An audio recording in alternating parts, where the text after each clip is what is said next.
High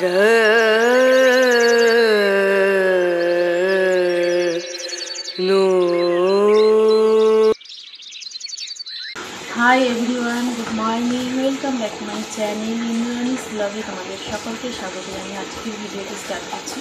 আশা করি তোমরা সকলে ভালো আছো আর আমরাও ভালো আছি। এখন বাজে সকাল 8টা। আজকে উঠেছি ঘুম থেকে ভোর 4:30টার সময়। উঠে সমস্ত বাসি কাজ সারা কমপ্লিট আর স্নানও হয়ে গেছে। এখন একটু জল মিষ্টি দেবো ঠাকুরকে, কিন্তু তার আগে ঈশানকে বললাম হোমওয়ার্কটা করতে বস। তো ও অনেক আগেই উঠেছে, ওর টিফিন হয়ে গেছে। বাবু কী খেয়েছিলিস সকালে? বাবা দোতলাবেলা দিয়ে দুটো বিস্কুট খেয়েছে, একটা মোবাইল আছে আর একটা আপেল খেয়েছি। তো ও বিস্কুট খেয়েছে, এখনও কিছু খাওয়ানি, তার টিফিন দেবো। তো যাই হোক, একটু শর্ট ভিডিও করছিলাম, একটু লিপস্টিক করেছি আর একটু সাজুগুজু করেছি আর কি। তো এখন আমি জল খাবো। গরম জলটা এখনও খাওয়া হয়নি, তোমরা তো জানো সকালে গরম জল খাই। আর বুবাই স্নান করছে আর এ বলছে প্রচুর হলিডে হোমওয়ার্ক। তো সারা মাস একটু আধটু করে হোমওয়ার্ক করেছে, খুব বেশি করেনি। এখন হাতে ব্যথা করছে করতে গিয়ে। তো হিন্দি হোমওয়ার্কটা করছে, এই দেখো দেখো বাবু, দেখতে পাচ্ছি না, দেখো এই যে হিন্দিটা লিখছে, বলে হাত ব্যথা করছে মা, হাত ব্যথা করছে। একদম তোকেই করতে হবে, আমরা করে দিতে হবে না। যে পেছনেও লিখছে। তো মোবাইল বলছে আমি করে দেবো। আমি বললাম না, হ্যান্ড রাইটিং বুঝতে পারবে, তাছাড়া ওর ক্ষতি হবে নিজে, তাই না? তো হোমওয়ার্ক ওর করাই ভালো। তো বসে বসে হোমওয়ার্ক করছে আর আমি এখন টিফিন করবো। ঠাকুরকে জল মিষ্টিটা দেওয়ার পর টিফিন করবো। তার আগে তো জল অবশ্যই খাবো, গরম জল থেকে অভ্যাস হয়ে গেছে। তো যাই হোক, চলো ভিডিওটা তোমরা তো স্কিপ করো না, সারাদিন কিছু করি অবশ্যই শেয়ার করবো। তো দেখতে থাকো। তো দেখো আমি এখানে গরম জল খাচ্ছি। তো গরম জলটা খাবো, তারপর টিফিন বানাবো।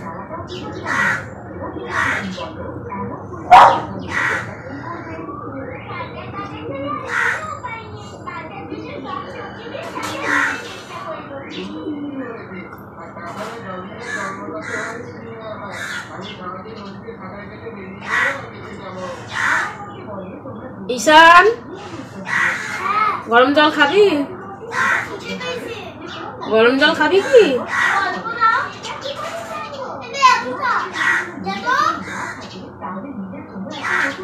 ঠিক আছে।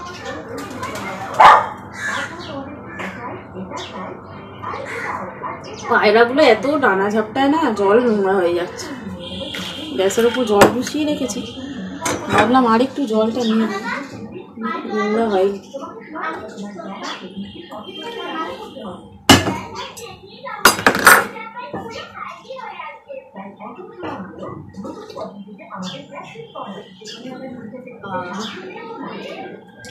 গরমকালে লোকে ঠান্ডা জল খায়, এখন গরম জল খায়।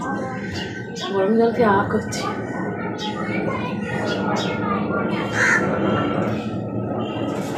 বুবাই স্নান হয়ে গেছে। বুবাই পড়তে বসে, ব্যাটটা রাখ, ব্যাট রাখ, রেখে পড়তে বস। স্যারের অঙ্কগুলো কর।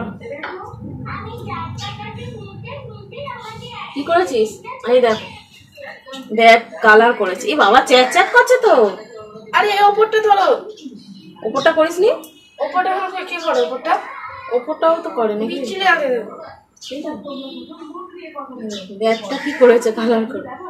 গ্রিন কালার চকচক করছে। পড়তে বসবি কখন? পড়তে বসবো বাবা, পড়তে বস। স্যারের অঙ্কগুলো কর, আর কি পড়া দিয়েছে সায়েন্সে সেটা দেখ।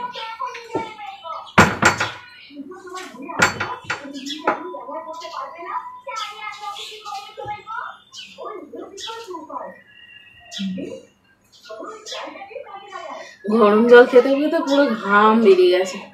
গরম জল খেলে এমনি ঘাম হয়, তাই না? আমারও ঘাম বেরিয়ে গেছে। তো চলো এখন আমি ঈশান আর বুবাইকে টিফিনটা দিয়ে দেবো আর তারপর রান্না জোগাড় করবো। দেখতে থাকুন।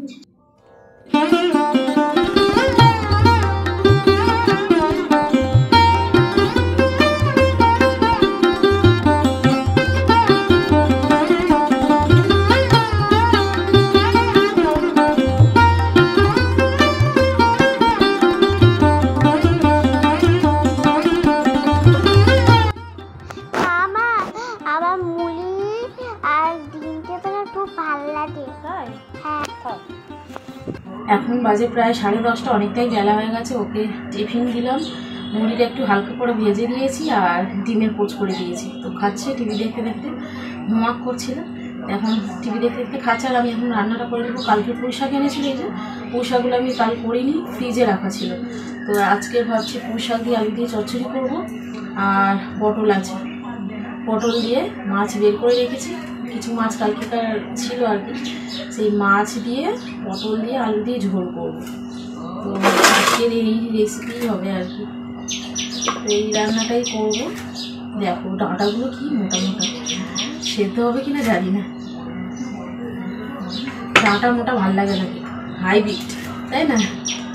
আমি জানি হাইব্রিড কিনা, বাট শুনেছি পুঁই শাকের ডাঁটা মোটা যে পুঁই শাক সেগুলো হাইব্রিড।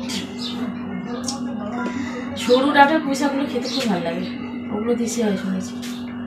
জানি না, তোমরা যারা গ্রামে থাকো তারা ভালো বুঝতে পারবে কোনটা হাইব্রিড কোনটা দেশি, তারাই বুঝতে পারবে ভালো। এটা আবার কাদা, পুঁই শাকে কাদা। এখন আমি এগুলো কেটে নিচ্ছি, রান্না করবো। অনেকটাই বেলা হয়ে গেছে, বুঝেছো? এগুলো কাটতে যতক্ষণই টাইম লাগবে, তারপর ধুয়ে রান্নাটা বসিয়ে দেবো, ব্যাস। আকাশটা আবার মেঘ মেঘ করছে, মনে হয় বৃষ্টি নামবে। যা গরম পড়েছে, বৃষ্টি হওয়া দরকার। কদিন আগে নিউজে কি বললো, বর্ষা ঢুকে গেছে, বর্ষা তাড়াতাড়ি নাকি এসে গেছে। তারপর দেখো কি অবস্থা, কি করবো। আবার নাকি শুনছি 40 ডিগ্রি হয় তাপমাত্রা।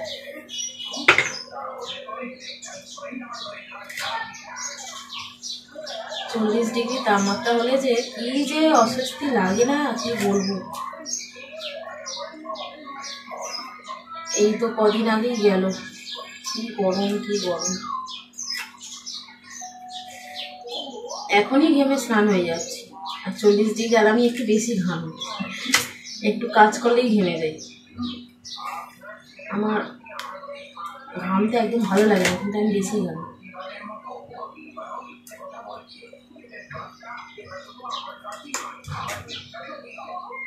ডাঁটাগুলো বড্ড মোটা। পুঁই শাকটা কেটে নিলাম চটপট। পুঁই শাকে বেশি পোকা থাকে না, কিন্তু অন্য শাকে পোকা থাকে, বাঁচতে বাঁচতেই টাইম চলে যায়। শাক বাঁচতেই আমার টাইম চলে যায়। অন্যান্য শাক সব থেকে বেশি পোকা থাকে কলমি শাকে, জানো? কলমি শাকে সব থেকে বেশি পোকা থাকে, বাঁচতে বাঁচতে মানে নাজেহাল হয়ে যেতে হয়। কিন্তু শাক তো খুব ভালো লাগে, আর উপকার তো অবশ্যই আছে। শাক খাওয়া খুব উপকার, যে কোনো শাক। নিয়মিত খাদ্য তালিকায় শাক রাখা খুবই জরুরি। বাট আমি তো শাক খেতে খুব ভালোবাসি, ওর বাবা আবার শাক খেতে পছন্দ করে না, তাই আনে না বাজার থেকে। আমি বাজারে গেলেই শাক নিয়ে আসি, ঝোল করবো।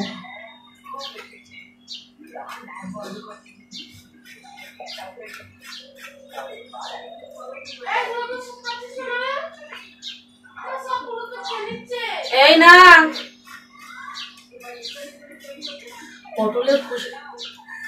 পটলের খোসা বাদ দিলে ওর বাবা বলে, তাই জন্য একটু খোসা রেখে দিচ্ছি। আমি খুব বেশি বাদ দিই না, এইভাবে বাদ দিই, 3-4 ফুট রেখে দিই। আর ঝোলের পটল সবসময় এইভাবে নিয়ে এইভাবে আড়াআড়িভাবে আমি কাটি।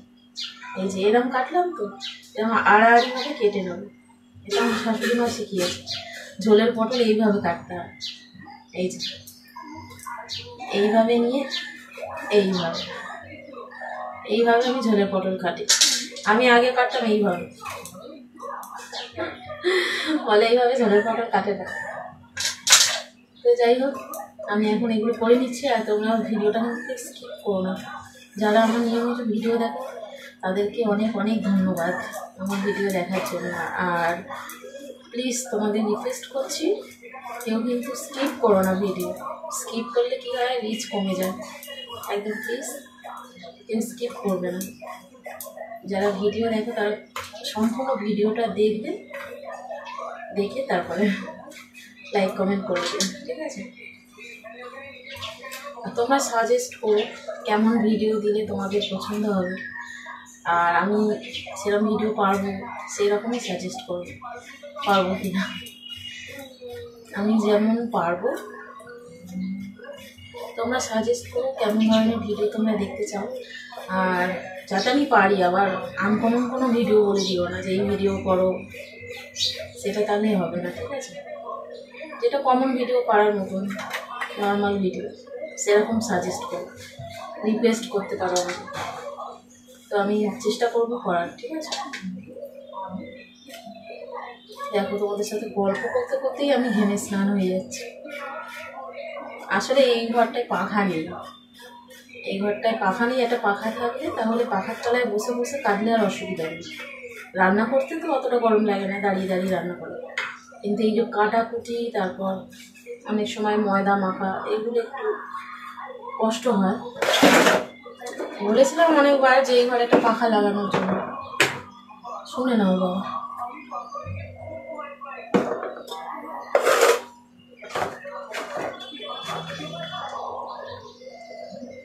পটলগুলো গড়ি গড়ি চলে যাচ্ছে ওদিকে। আসলে ঢালু আছে মেঝেটা, বুঝেছো? ওই দিকটা ঢালু আছে, ওই জন্য পটলগুলো ওইদিকেই গড়িয়ে চলে যাচ্ছে।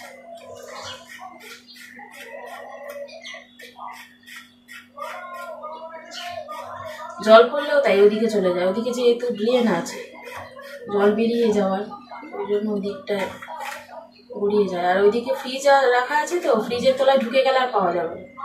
পাওয়া যাবে না বললে ভুল হবে, ভীষণ মুশকিল বের করা। ফ্রিজ আছে যেহেতু ওই দিকটায় ঢালু জায়গাটায়, আর গড়িয়ে সোজা ফ্রিজের তলায় ঢুকে যাবে। এই জন্য খুব সাবধানে আমি এগুলো রাখি। অনেকবার পেঁয়াজ, টমেটো এগুলো গড়ি গড়ি ঢুকে গেছে, আর আমি আর বের করতে পারি না নিচু হয়ে। বুবাই বা ঈশানকে বলি, ওরা বের করে দেয় লাঠি দিয়ে। তো যাই হোক, চলো বন্ধুরা, তাড়াতাড়ি করে আমি কেটে নিই, ভিডিওটা অনেকটা লেন্থি হয়ে যাচ্ছে, বন্ধ করে দিই। পটল আলু দিয়ে ঝোল করব, তাই ঝোলের পটল আলু এখানে কাটা আছে, কেটে খুব ভালো করে ধুয়ে রেখেছি। কাঁচা লঙ্কাও আছে তার সাথে, আর এখানে পুঁই শাক আর আলু আছে, আর এখানে আছে কয়েক টুকরো মাছ, মাছের ডিম আর চিংড়ি মাছ।